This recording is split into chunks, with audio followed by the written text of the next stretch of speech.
What's the scoop on poop?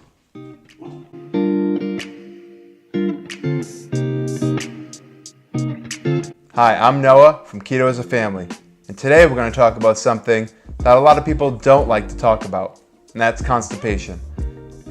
While beginning your path on the ketogenic lifestyle, you may notice a change in your bowel movements.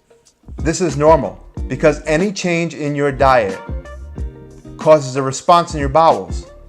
They're getting used to lack of certain foods and an increase in other foods.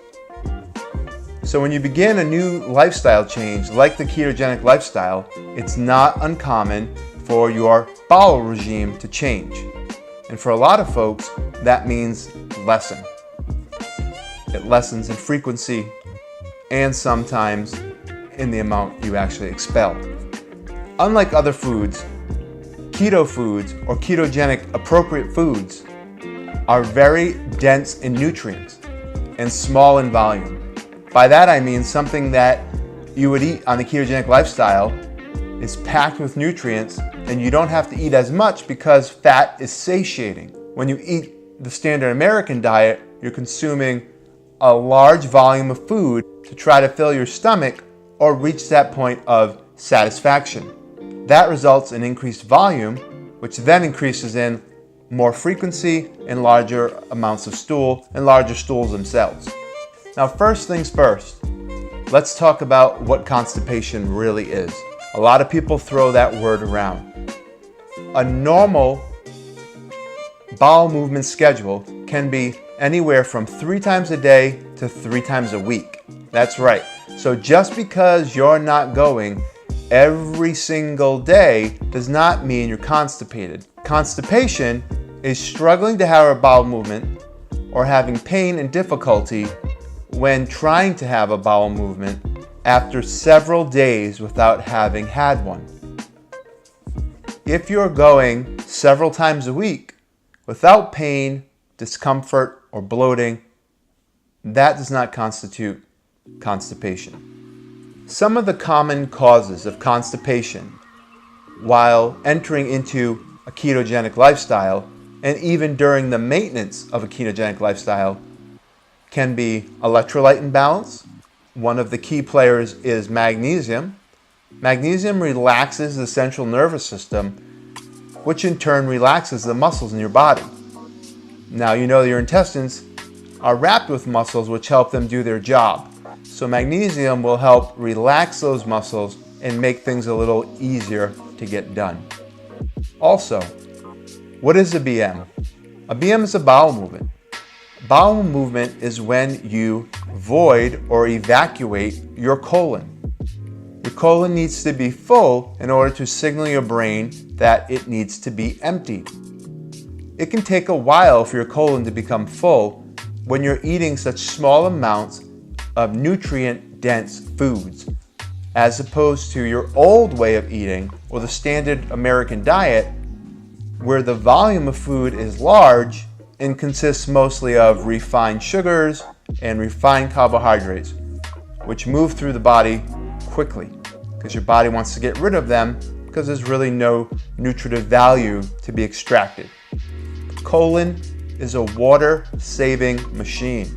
You have to stay hydrated or your body will hold on to that stool in the colon and try to suck every drop of water it can out of it before allowing you to expel it. This can result in painful stool and constipation. Also make sure that you are repleting or replacing your potassium and your sodium along with the magnesium. It's important that you get the daily recommended amount of each of them and a little more if you sweat or work outdoors in a hot climate. What you want to do is get yourself a good, high quality, over-the-counter supplement. Magnesium, sodium goes in your food, and potassium would be best eaten from your food because that increases what we call bioavailability, which is a fancy way of saying your body can use it extremely efficiently because it's already in a manner which the body prefers. It's not artificially made in a lab. It's grown, you eat it, your body gets what it needs.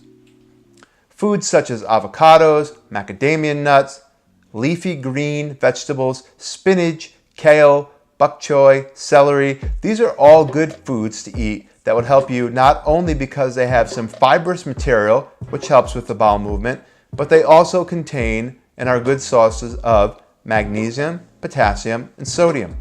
If you need to add to it, you can get an over-the-counter potassium supplement, or you could use a salt substitute like new salt. And the reason I say that is salt substitutes are all potassium.